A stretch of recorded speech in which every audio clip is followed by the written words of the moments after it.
Welcome to Merschman Seeds Cup of Joe. On this episode, Lynn Williams joins Ben and Turk as we talk about our year in review and what is to come. Hear if last year's predictions were correct and their new predictions for next year. Happy New Year!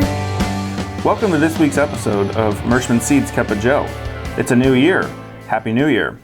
This week we have Turk and we have Lynn. Lynn, we haven't seen you in a little while. How are things going? I want to have a little bit of a report from you before we get to our predictions this year. What's going on in the field?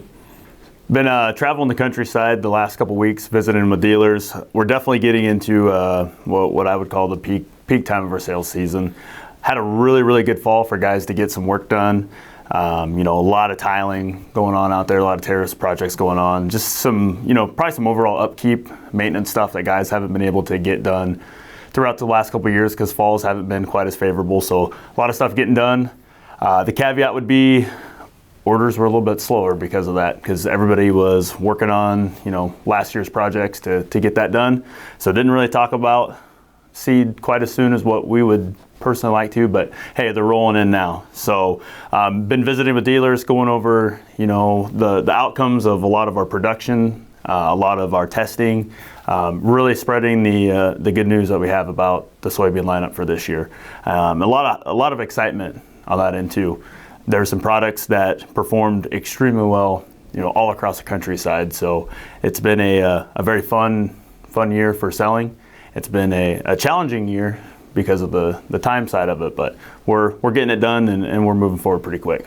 What are some of your favorite products that you had this past year? What really excelled, and tell us, I guess, where what geography you cover. Some northeast Missouri, southeast Iowa. This year took over a little bit more into more central Iowa. So that encompasses quite a bit of our portfolio, because you get around Pella, they really like their early season beans, what we would call early season beans, so our early group 2s, and then get down into Missouri and we go all the way into the 4-5s. So some of the ones that stood out, I'm just going to lead off with my favorite one. The Kennedys were just absolutely phenomenal. They were one that it didn't really matter where we put it. Consistently across the board, north, south, east, west, guys were having some of the best yields that they've ever seen on that product. And it's one that's interesting that, it's a 19 series, so it's kind of the old fogey in the lineup, but it's still holding on strong. Austins were another one that has consistently been a really good yielder for most of my area. This year, it just didn't disappoint. The weather and certain aspects didn't help us out with our later group 4s, but there were no dogs in the fight on that one at all. I would say the little bit of that I got a chance to look into the McKinleys and the Jeffersons, those seemed to be two that were very exciting moving forward. They were products that, for the most part in my area, were used as an earlier option. And it seems like guys have trended toward being as late as possible in their maturity.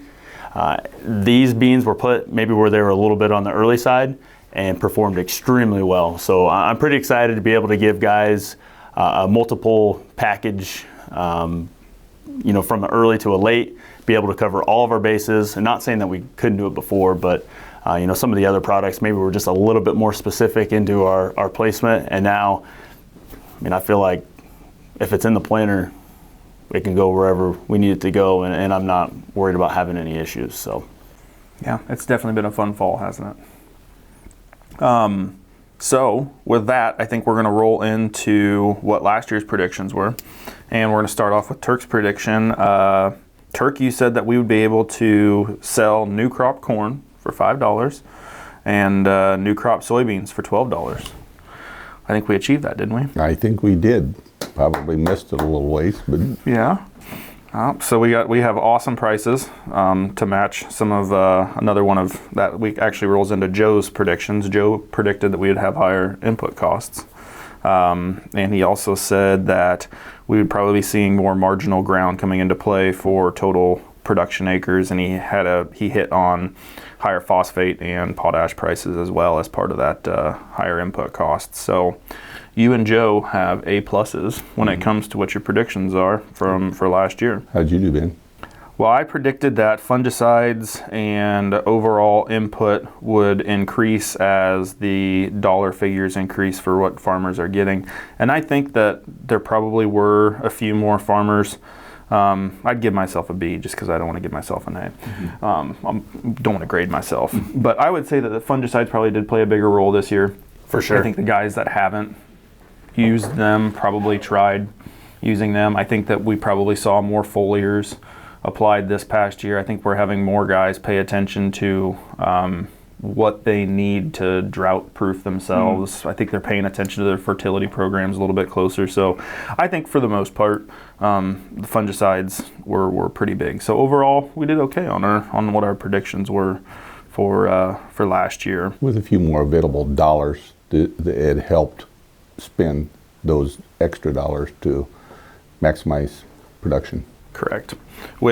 So we did pretty good on what our predictions were last year. Before we go ahead and predict what we have coming for this year, I kind of wanted to talk about what were some of the good things that happened this past year and some of the highlights from that. Do you have anything that you saw Turk last year that stuck out? There's lots of good things that we could talk about. I mean, just the fact that we were able to get through the year with COVID being as big of a problem as it was for everybody, and it seems like we've all learned how to adapt and live with it, and I think we're going to have it around for a long time yet. So I think those are all good things. I think everybody's not quite as uptight and scared about it as they were, so that's a good thing in my opinion. You know, there's always going to be situations that are unfortunate, but for the most part, I think everybody has done fairly well with COVID, and it didn't turn out to be quite as crazy as what we were thinking a year ago at this time. But the markets obviously have got to be the highlight of the year when it comes to agriculture and the markets and the opportunities that we had. Again, I think there's going to be more good things to come this year, more the same, in my opinion. So yields were phenomenal, above expectations for the conditions that we had. We had droughts, we had floods, we had anything and everything, and everybody was fairly pleased with what they ended up with. Yep.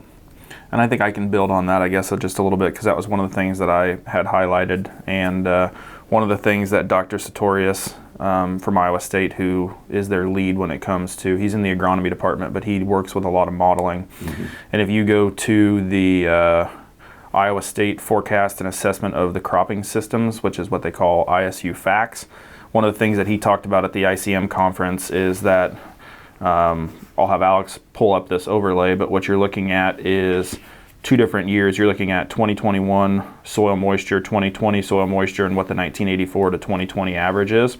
And that in 2021, despite the droughts that we had, our levels never quite reached what 2012 was, and that was our last drought that actually significantly limited our yields. So if we want to watch how drought is going to be affecting us in the 2022 season, be paying attention to this forecasting and assessment of cropping systems, and it talks about relative soil water, and as long as you can know where the 2012 line is and we stay above that line, it shows that we can produce phenomenal yields with a lack of moisture.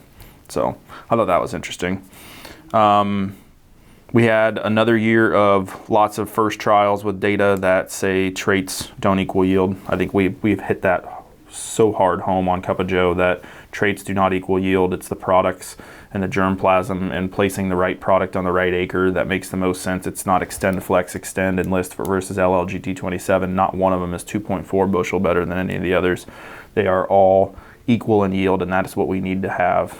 I mean, that's just the way the game works. So that was one thing that I wanted to note. McKinley's had a full launch this year. Nashville's had a full launch this year, so that's a 3.2 and a 4.7. Both of those had very successful years. had them in lots of growers' hands and didn't have any disappointments. We launched our Merschman Delivers app this past year, and we're still kind of in the beginning phases of that. So that's the app that talks about it's an app for our dealers that they can get up to the minute delivery time for when that semi is going to be hitting their dock. So that helps with efficiencies, and we've talked about it on Cup of Joe before, but those were a couple of the things that I thought this past year were really good and really exciting, that we can snowball in and use all of this momentum to make 2022 even a better year. So Lynn, what do you have that was good this past year? I think fungicide application on corn was something that I learned a lot, was something that I think is really going to benefit growers moving forward.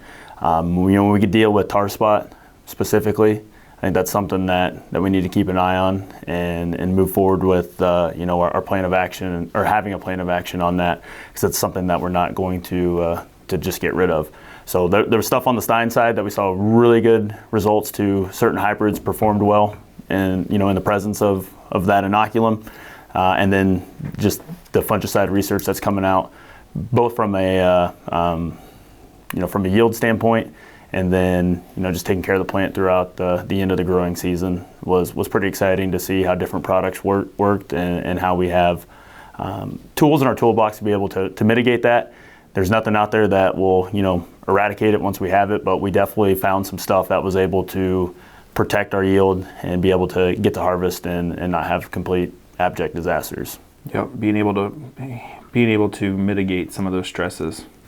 Yep, we're finally learning how to deal with tar spot. Correct. I'm hoping that we learn how to deal with some of the other things like the soybean gall midge, because we still have no idea how to deal with that. Yep. But the tar spot seems like something that we're definitely we've made some leaps and bounds on in the year of 2021. So what predictions does Lynn Williams have for 2022? I'm really going to step out on a limb here. Going to go really far, but these are recorded. I know. Talk about it next year. It's very generic, so that way I don't get painted into a corner. But we had a really good bean yield. I mean, across the board, and we've talked about that probably ad nauseum. But I think with the varieties that we have in the lineup for this year, in my area, we've really fixed some of the minute issues that we've had as far as placement.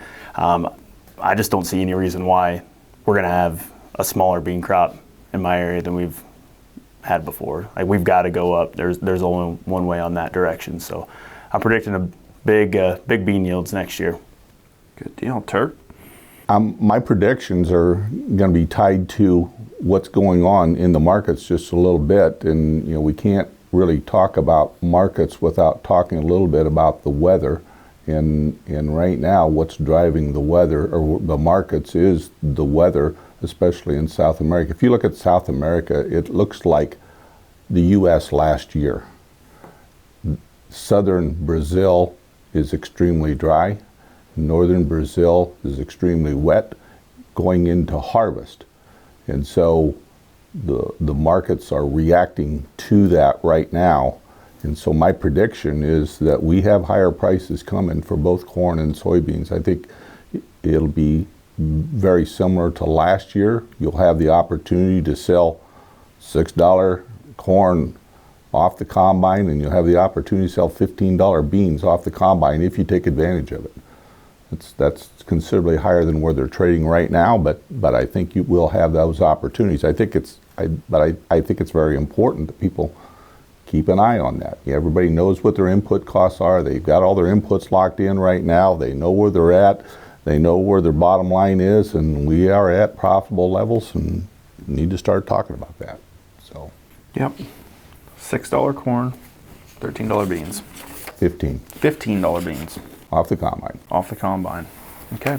Make sure we get that written down. It'll be graded next year.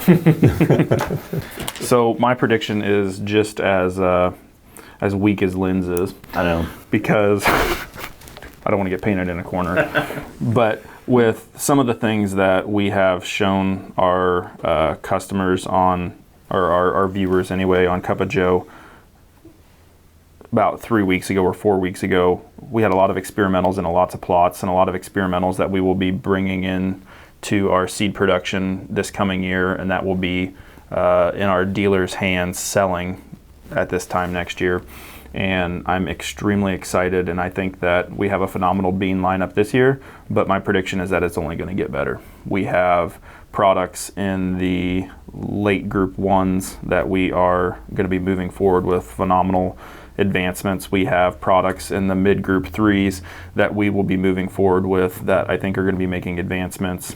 A couple products in the late group 4s that like I said, I'm just a broken record. We're going to be making advancements with, and our lineup is only going to get more bulletproof as we move into the 22 and 23 growing season. So pretty generic, but I'm really excited about the class that's coming on. Yep. So I think that takes us, unless we have anything else we want to hit, I think that takes us into the corny joke, and we're missing Joe. But did Joe get you material for this week? He sent them to me. There you go. And so we're going to take a shot at this. So thanks, Joe.